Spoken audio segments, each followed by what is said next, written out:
in the works when it could start being administered still ahead.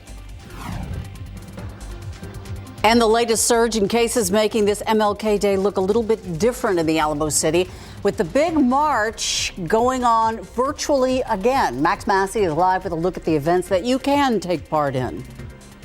Live from KSAT 12, the news at noon starts right now. New at noon, police investigating after reports of a shooting on the northeast side. We're told that officers were called here to the 4600 block of Dietrich Road this morning. That's near North W.W. White and Loop 410. EMS was called for someone who they say was shot. We're still working to get more information about injuries and what led to the shooting in the first place. In the meantime, a woman is dead, her husband being treated for injuries, all from a house fire on the city's north side. Arson investigators still trying to figure out what caused it. The fire broke out early this morning in the 100 block of Brightwood Place, not far from Broadway and Bassey Road. Katrina Weber reports a couple of passersby noticed it and then called 911. Firefighters answering the call after 4:30 this morning couldn't miss the flames. They already had burned through the roof of this home in the 100 block of Brightwood Place. They would soon find out that the fire would take even more of a toll here. They learned there were at least 2 people still inside. Firefighters first found a man in his late 60s suffering from injuries, possibly including burns. Then at some time later, they pulled his wife from the home, but she couldn't be saved. During a search, they also found the couple's 3 dogs dead.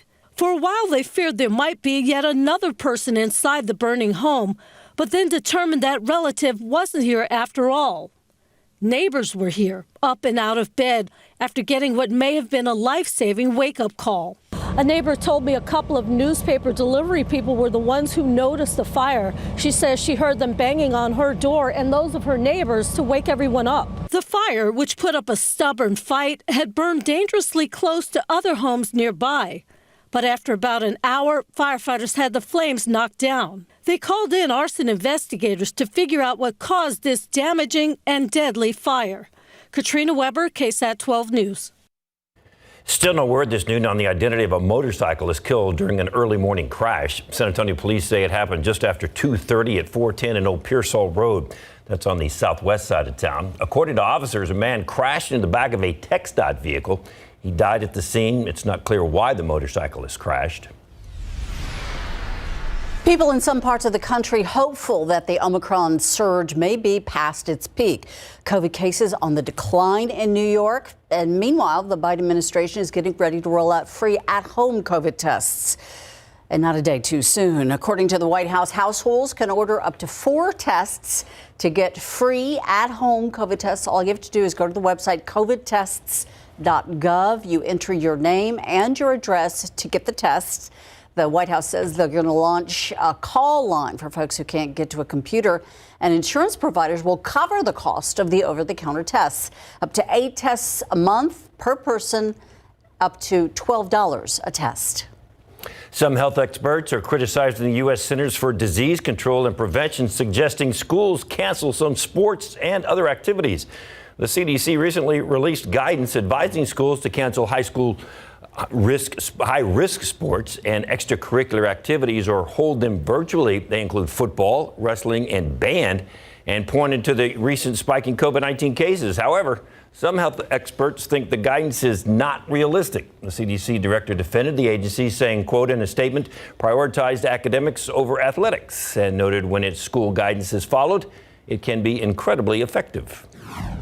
Moderna now working on a single shot that covers both the flu and coronavirus, but it's quite some time away. The pharmaceutical company's CEO told attendees at the World Economic Forum's Davos agenda his company is combining a flu shot and a COVID-19 booster into one single injection.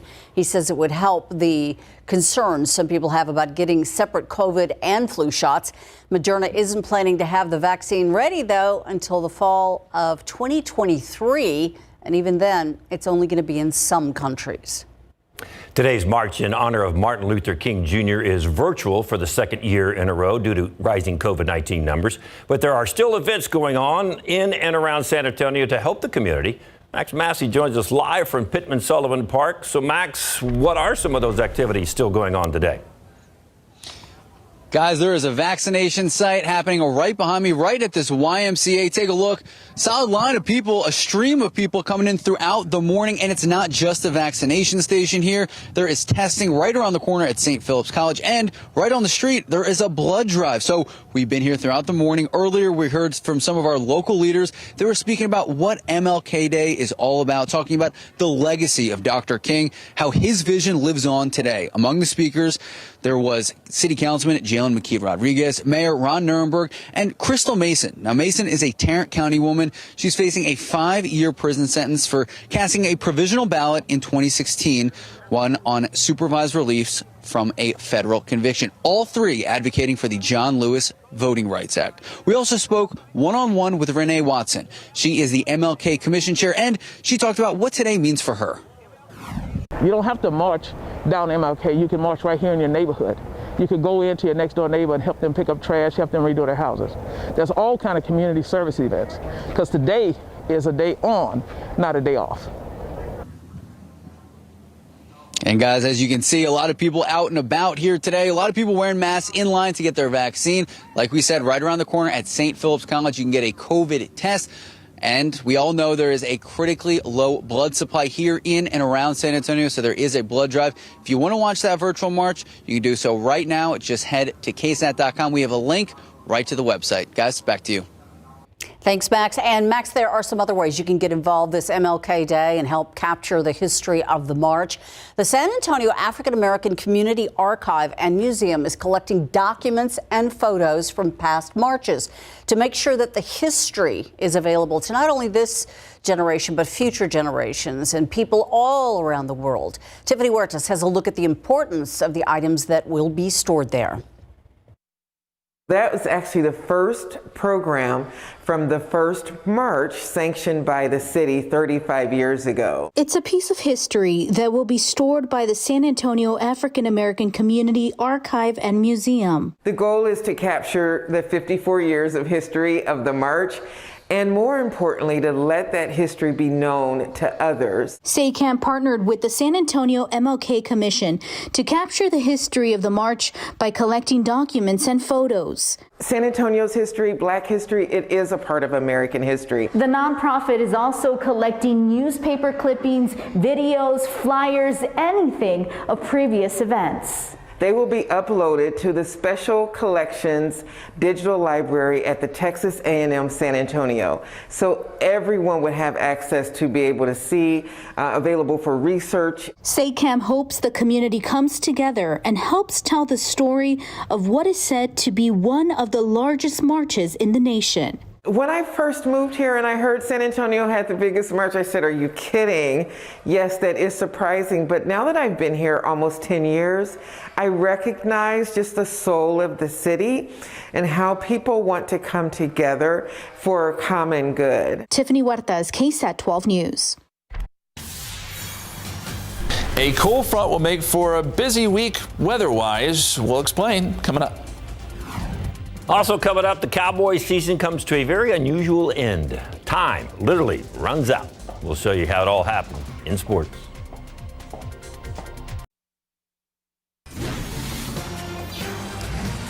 We want to get you up to date on that massive winter storm system. Snow, rain, ice, all barreling up the East Coast. Thousands of flights have been canceled and more than 100,000 in several states are without power. The storm now moving into New England. ABC's Rena Roy has the latest.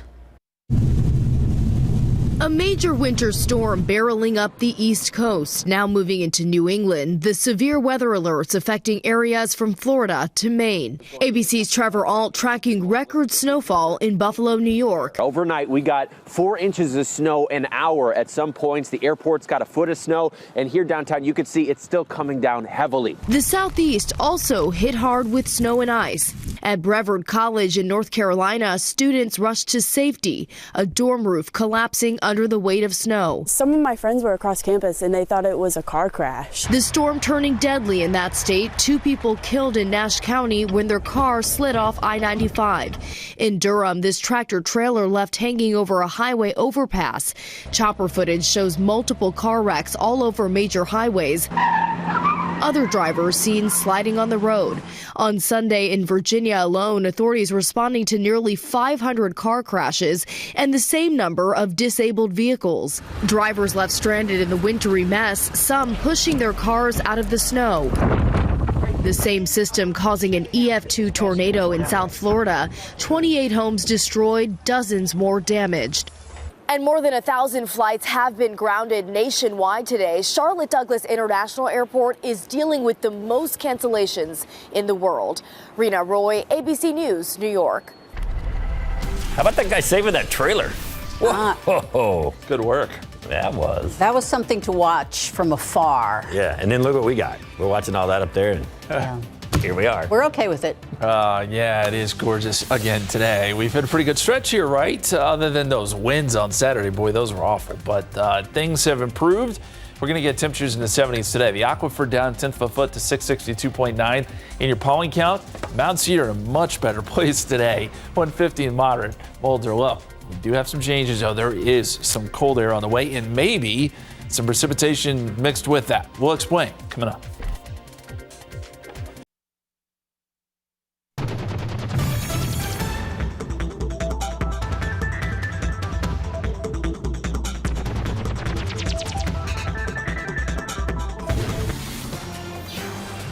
We had that beautiful picture of the outdoors a while ago.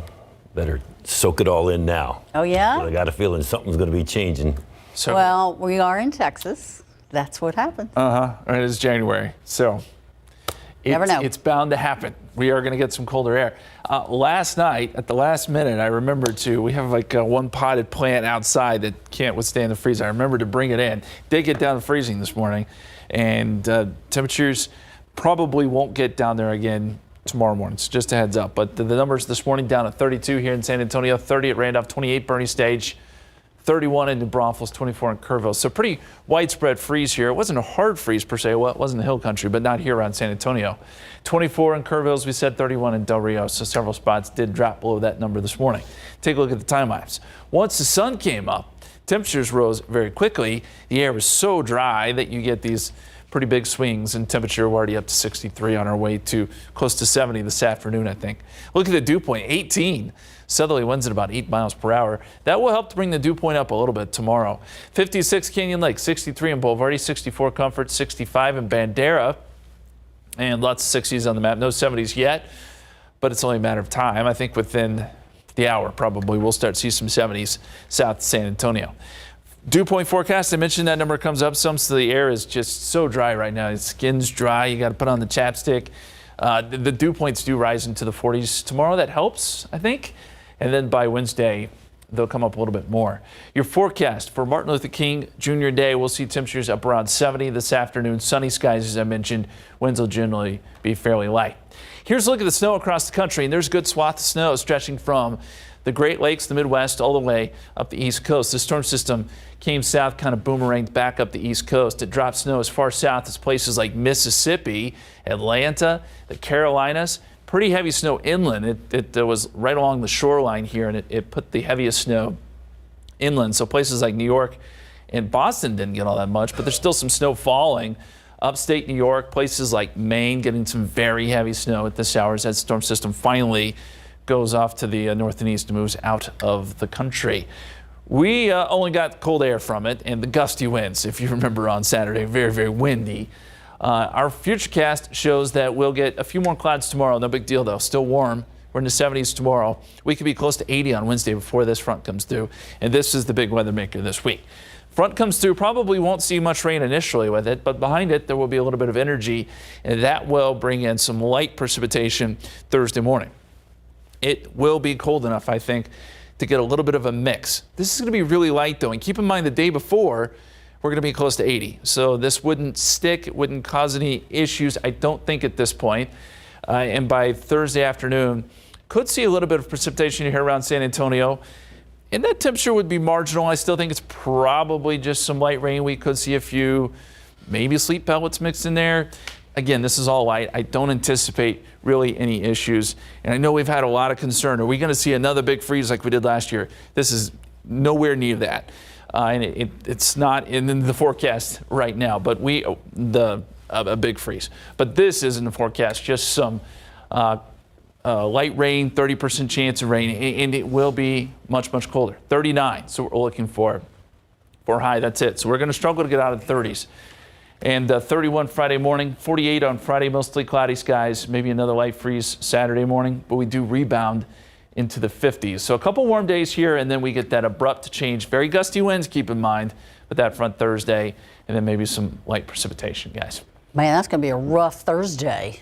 It's going to be a shock to the system. Oh, yeah. Sure. Yeah. Thank you. Speaking of shocks to the system, we're still hurting on that. Cowboys start from behind, never catch the Niners. Highlight coming up. Pro football coverage powered by Davis Law Firm. Solid regular season, NFC East champs. Things were lined up for Dak Prescott to win his second playoff game in 4 tries. The last win, 2018. Yesterday, the 49ers and Cowboys in a wild card weekend. Niners take the opening kickoff, just push it right down the Cowboys' throat. Elijah Mitchell takes the handoff. He goes right. That first one was 13. That one got a touchdown in the corner of the end zone. It's 7-0. Cowboys opening drive, nothing doing. Third down. Nick Bosa stunts right up the middle and sacks Dak. 10-yard loss. Scary sight for Cowboys fans, though. Linebacker Michael Parsons knocked helmets with lineman Trent Williams. Parsons had to leave the field to be evaluated for a concussion. He'd be cleared to play. Defensive hold San Francisco to a field goal. 10-0. Niners after one. It's 13-0 before the Cowboys offense finally gets it together. Prescott to Amari Cooper, corner. It's a 20-yard score. The Cowboys are only down 6 after another field goal by the Niners. The Cowboys trying to score just before the half in the 3rd and long. Dak Prescott to Cedric Wilson, and he can't see it for the sun. Maybe they built that stadium in the wrong direction. Cowboys down by 9, 16-7 at the half. Third quarter, 2nd and long for Dallas. Dak tries to get it to Cedric Wilson again, but it's picked off by the Niners at the 26. Very next play, San Francisco hands it off to Deebo Samuel. Goes right, a lot of crowd, so he cuts back, cuts up. 26-yard touchdown, 16-point lead going into the 4th. How about some Cowboys special teams stepping up? Cowboys lining up for the punt, but they fake it. Punter Brian Anger to C.J. Goodwin, 16 yards. That lead to a 51-yard Greg Zuerlein field goal. Cowboys are down 13. Cowboys defense making a huge play next. Anthony Brown comes up with the interception, and he's taking it down the sideline, gets tripped up, but he gets it to the 28. The momentum's starting to change. 3rd and goal from the 5. Prescott rolls out. Nobody there. Takes it himself. Touchdown. Makes it 23-17. Cowboys are only down 6. Niners with the ball. They need a first down to ice the game. It's 3rd and 10. Samuel on the end around and gets it to the line, but is he to the line? Up. It's the 4th down. They punt. So the Cowboys on the last drive. Here's Dak Prescott taking him down the field. First play hits Wilson. He pitches it back to C.D. Lamb. That's a 20-yard gain. He gets out of bounds. 2 plays later, Dak hits Dalton Schultz. This is going to be a 10-yard gain to the Niners' 40-yard line. Gets out of bounds, saves some time. They have 2 more plays if they play it smart.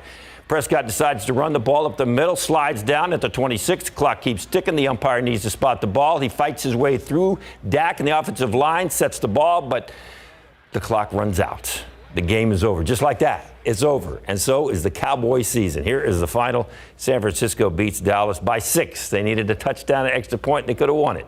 It's 23-17. That's the final. So now the 49ers will play the Green Bay Packers, the number 1 seed in the NFC. That'll be Saturday at 7:15 in a probably chilly Lambeau Field. The Cardinals and Rams, Tampa Bay Buccaneers, Sunday 2 o'clock, because the Cardinals and Rams actually play tonight. So we'll find out who plays the Buccaneers. That kickoff is at 7:15, and you can see that game live right here on KSAT 12. All right, in the AFC, it's the Bengals and the Titans. The Titans were the number 1 seed. That's Saturday at 3:30. And then I guess we root for Kansas City now because the Cowboys are out. You know, got to go for the tech guy, Patrick Mahomes. So we'll just go for him. Buffalo and Kansas City Sunday at 5:30. At Arrowhead Stadium. Got to pick somebody now. They had 14 penalties yesterday. 14 of them. I know. And you could not have read through those highlights, lowlights faster. I could tell it just get through it. Next year. Measures taken to reduce the spread of COVID-19 may have played a role in reduction cases of another disease that mainly affects young children, Kawasaki disease. We have details in our next half hour. And also today at 5, it's been a few days since the mayor declared a blood emergency in San Antonio and Bexar County. We are checking back in with the South Texas Blood and Tissue Center to get an update on the supply and how they're working hard to replenish it. That's today at 5 after Entertainment Tonight.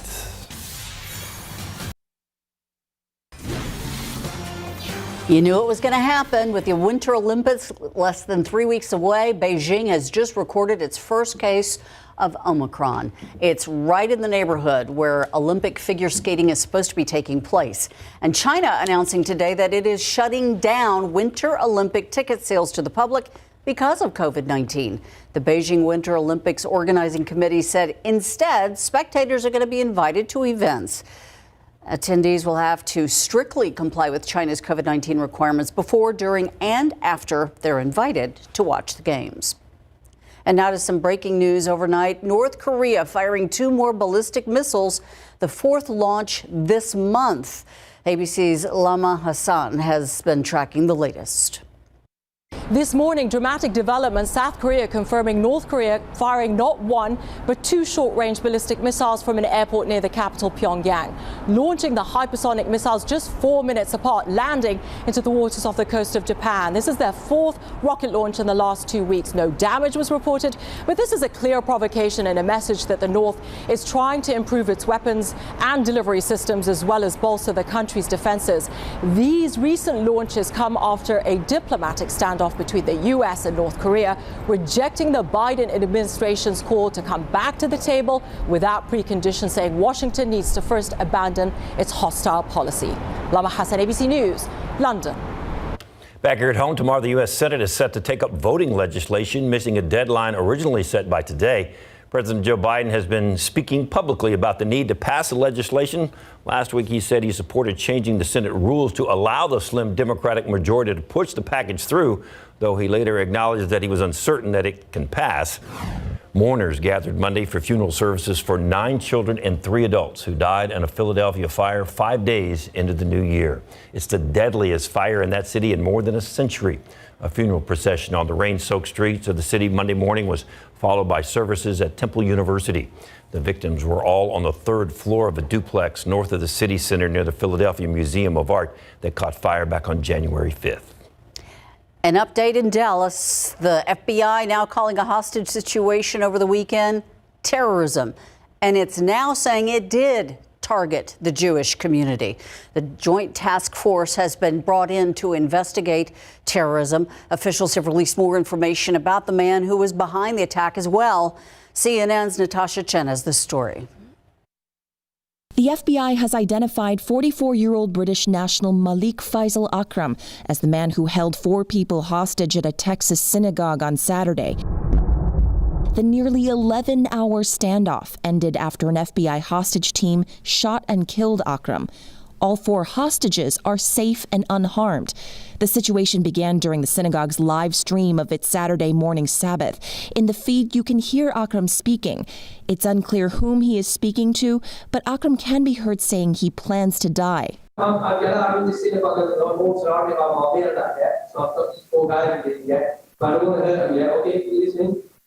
don't want you to cry. Listen, I'm going to release these 4 guys once they bring that doctor out here. I my sister doctor out here.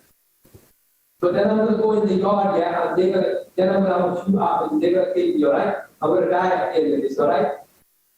Are you listening? I am going to die. Okay, so don't cry over me. In a statement to CNN, one of the hostages, Rabbi Charlie Citron Walker, said, "In the last hour of our hostage crisis, the gunman became increasingly belligerent and threatening." He credited the security training his congregation had taken part in getting them through the traumatic event. This is the first time that anyone at ADL can recall a hostage taking at a synagogue. But unfortunately, Jewish sites have been targeted again and again and again by extremists over the years. According to officials, Akram entered the United States legally in December. He was vetted and cleared prior to his arrival at JFK Airport in New York 5 weeks ago. Federal authorities do not believe that this was part of a greater plot, but they are questioning how Akram was able to travel to Texas. According to law enforcement, British intelligence officials tell their U.S. counterparts a preliminary search showed no derogatory information on Akram. Once Akram arrived in Dallas, he spent several nights at a local homeless shelter. The Union Gospel Mission Dallas CEO Bruce Butler told CNN in a phone call that we were a way station for him. He had a plan. He was very quiet. He was in and out. Now the FBI is conducting a global investigation to try to determine a motive. I'm not ready to add any more about the demands that they were specifically focused on one issue. According to two law enforcement sources, one possible motive was a desire to free Afia Siddiqui. Siddiqui is serving an 86-year sentence in federal prison in Texas for the attempted murder and armed attack of U.S. service members.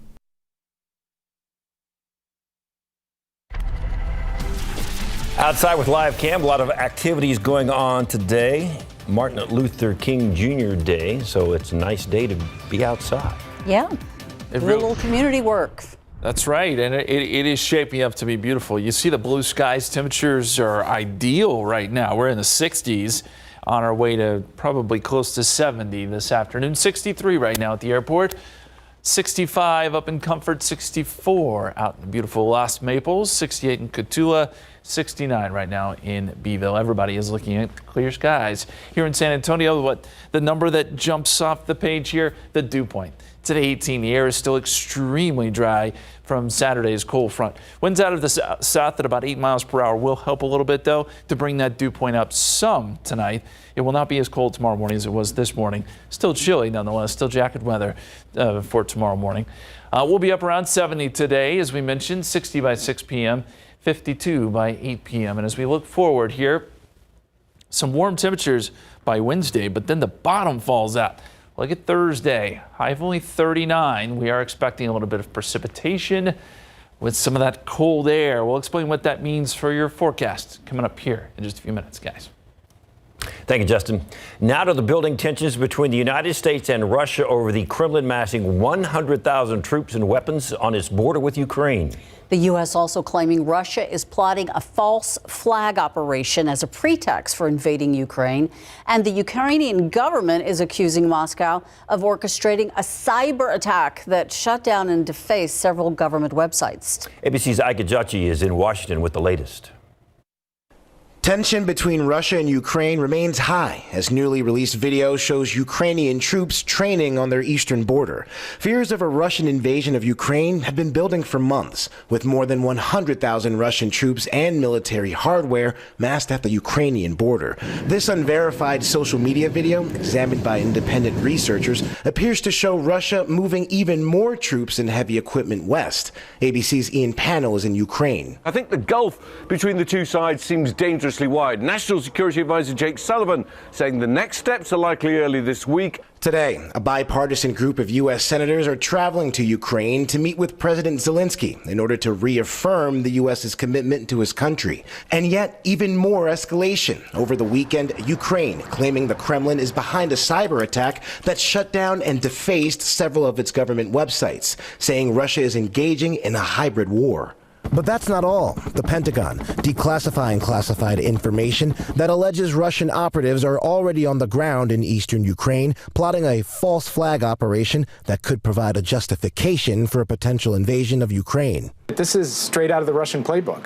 This is what they did in Ukraine in 2014. There are no Russian troops on Donbas and on Ukrainian soil. Russia rejects that claim, but a Kremlin spokesman has declined to rule out Russia deploying missiles or troops in Cuba and Venezuela, saying Moscow is thinking how to ensure its own security. For over a week, Russia has been engaging in talks with the U.S., demanding that Ukraine not be admitted into NATO, as well as a pullback of NATO troops in Eastern Europe. The United States calling those demands a non-starter. Ike Ajachi, ABC News, Washington.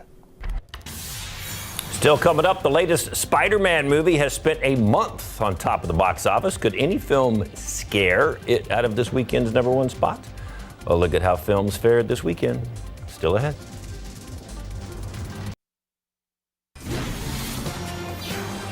A condition that can lead to heart issues for young children may be spreading more slowly due to COVID-19 measures. ABC's Elizabeth Schulze explains. Kawasaki disease is an illness that leads to inflammation of blood vessels and is the leading cause of acquired heart disease in developed countries. It mainly affects children under age 5 who are at risk. With initial symptoms of fever, rash, sore throat, and a strawberry red tongue, this illness is long believed to be spread from person to person, but the exact cause still isn't known. South Korea has the world's second highest incidence of Kawasaki disease, and researchers there found that disease rates were notably lower between February and September of 2020 compared to years prior. It's likely that the adoption of public health measures like masking, hand washing, social distancing, and school closures played a role in the decline. It's not clear if a respiratory virus could be the trigger for Kawasaki disease. But doctors say the incidence rate of the most severe form of the disease, known as IVIG-resistant Kawasaki disease, didn't really change, which could point toward a genetic component. With this Medical Minute, I'm Elizabeth Schulze. Looking outside with live cam, a beautiful Monday out there. Look at the temperature. It's going to be so pretty, and we hope that you get out and enjoy it. Yeah, and I love looking at the blue skies, don't get me wrong, but we need some rain. I mean, it has been a long while since we've had rain in the forecast. There is a little bit, albeit with some cold air later this week. We'll take a look at that forecast here in just a second. But today, 63. The high so far. We'll be above average for the afternoon high. We started out below average this morning. 32 was the low, 41 is the average. Records are 82 and 15. That 7-day forecast is coming up.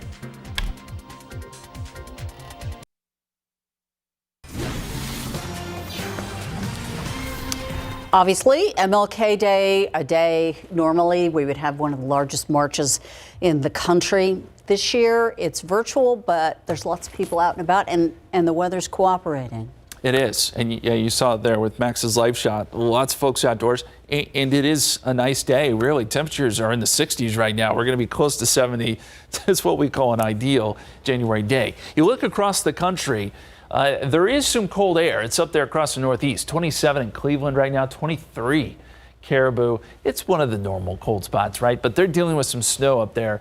A good-looking snowstorm. Well, it hasn't been good for the folks on the East Coast, but a powerful-looking snowstorm working its way up the East Coast and finally getting out of here. Not before dropping a ton of snow from the nation's capital down through the south and places like St. Louis. Nashville picking up snow out of that system. We just got wind out of it. We didn't get any precipitation. It even dropped a few tornadoes, unfortunately, down there in Florida.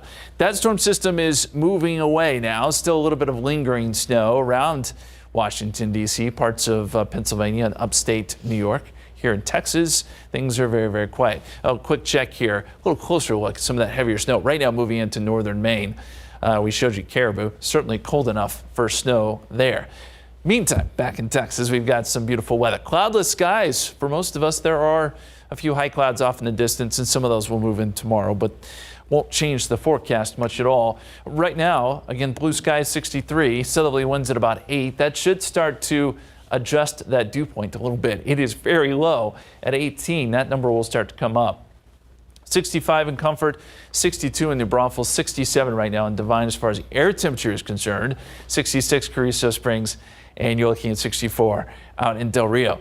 There are the dew points, and this is still just extremely dry.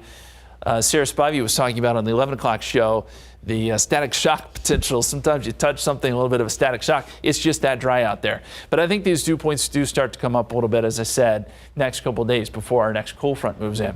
As for the forecast today, we should be up close to 70 by 4 o'clock. 60 by 6 o'clock and down to 52 by 8 p.m. Let's look into the future now with our FUTURECAST, and this does bring in some high clouds tomorrow. Again, not a problem. And by Tuesday, still looking at mostly sunny skies Tuesday afternoon. And by Wednesday, we start to get a cold front coming in here, and this looks like it'll arrive Wednesday evening. So it'll be warm during the day on Wednesday, but once this blows through, you will feel it. It'll be an abrupt change. Gusty winds, we get clouds behind the front, and we've also got some energy that moves in behind the front. Keep in mind, temperatures are probably going to fall down close to freezing by Thursday morning. So as that energy moves in, this could be falling as a little bit of a mix across the hill country, maybe some light sleet. I don't think it's going to be a problem. Keep in mind the day before we will be close to 80. So it's not going to stick, most likely, unless it's just really, really heavy, and I don't think that it will be. Some of that precipitation does try to shift south. I think San Antonio will be kind of borderline here. I can't rule out maybe even a little bit of light sleet here. Again, I don't think it's a problem, and this precipitation will be around probably through Thursday night. Here's the extended forecast. We go 73 Tuesday, 79 Wednesday, a little bit of increasing clouds, and then the temperature just falls off. 36 by Thursday morning. I think we probably stay in the 30s on Thursday with that 30% chance of some precipitation. 48 Friday, back into the 50s this weekend. We'll have a couple mornings there where we're down to freezing Friday morning, Saturday morning, and we'll be watching very closely on Thursday. I know a lot of people are nervous after last year. This looks nothing like what we dealt with last year. This would be a small window here, and yes, we could see a little bit of wintry precipitation, but it's not going to cause the problems that we were looking at last February, guys. Good to know. Thank you, Justin. Yep. Today would have been Betty White's 100th birthday. People finding ways, though, to honor the star and help pets looking for a home. We have details coming up. And a tragedy by William Shakespeare proving to be a big win for Denzel Washington. A look at the role he's getting a lot of praise for after the break.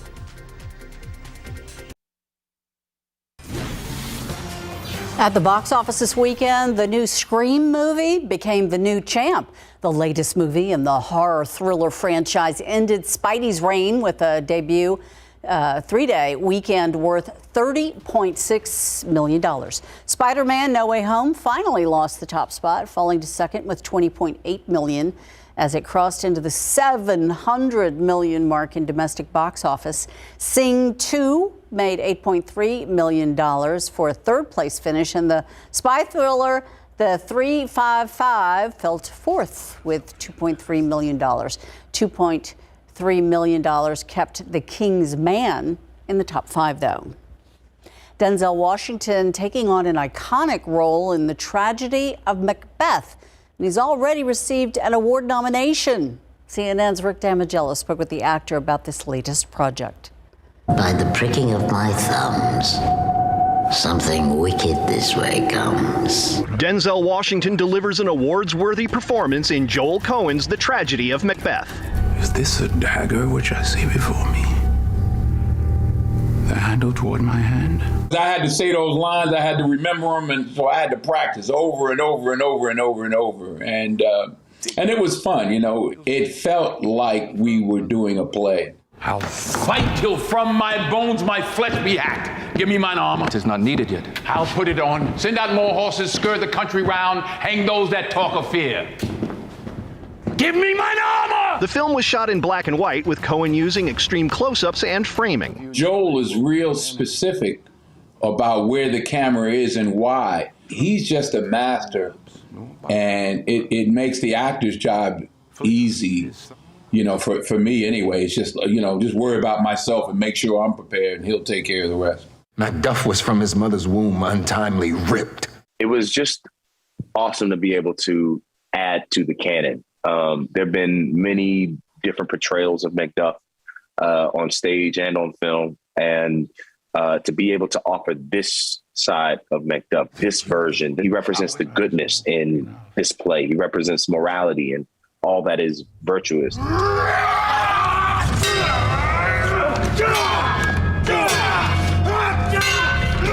In Hollywood, I'm Rick Damigella. Today would have been Betty White's 100th birthday, and to honor the actress, a movement online making a push for donations to animal charities or shelters. The Betty White Challenge was inspired by White's lifelong advocacy for animal rights, and her death has sparked a national movement. She supported fundraisers for a number of animal welfare organizations, and her fan club dues all went to animal rescue charities. She even said she wanted to be a zookeeper when she grew up. Betty White passed away on New Year's Eve at the age of 99. And back here at home, the San Antonio Zoo is also paying tribute to Betty White with its Thank You for Being a Friend Day at the zoo. It's offering free admission for guests 65 and older. Bring a friend for free for all zoo members, and a discounted price of just $8 for standard admission today. And with many children off from school for the Martin Luther King Jr. holiday, it might be a great time to visit the zoo. The zoo will be open until 5 this afternoon. Another great idea. Yeah. SA Live celebrating MLK Day today with one of the city's newest local coffee trucks. Waffles like you've never seen before, crafts to teach your kids about diversity, and more. And a lot more. What do you guys have for us this afternoon? All right, well, we are celebrating the legacy of Reverend Dr. Martin Luther King Jr. today here in San Antonio. Yep, and we are kicking off with part 2 of Fiona's interview with Dr. Neil deGrasse Tyson. You're going to want to see this. And Jen is taking you out to an East Side boxing club, inspiring young people to soar to new heights. What, the Waffle? You're going to learn where that name came from. Run by the Waffle Brothers. This business is taking chicken and waffles to a whole new delicious level. And to wash it down, fresh flavors from a brand new coffee truck just up the street from us on the St. Mary's Strip. And our good friend Keela Neighbors with Organically Bath and Beauty shares some winter skincare tips for everyone, plus a few pointers for under your mask. And help your kids learn more about Black history and diversity through fun crafts with our favorite nanny blogger, Jada Rashawn. And Freedom Riders right here in San Antonio tell their stories on how they stood up for justice. Plus, it's a gospel performance you don't want to miss. It is a packed show on this MLK Day right here on SA Live, and it starts in just a couple of minutes.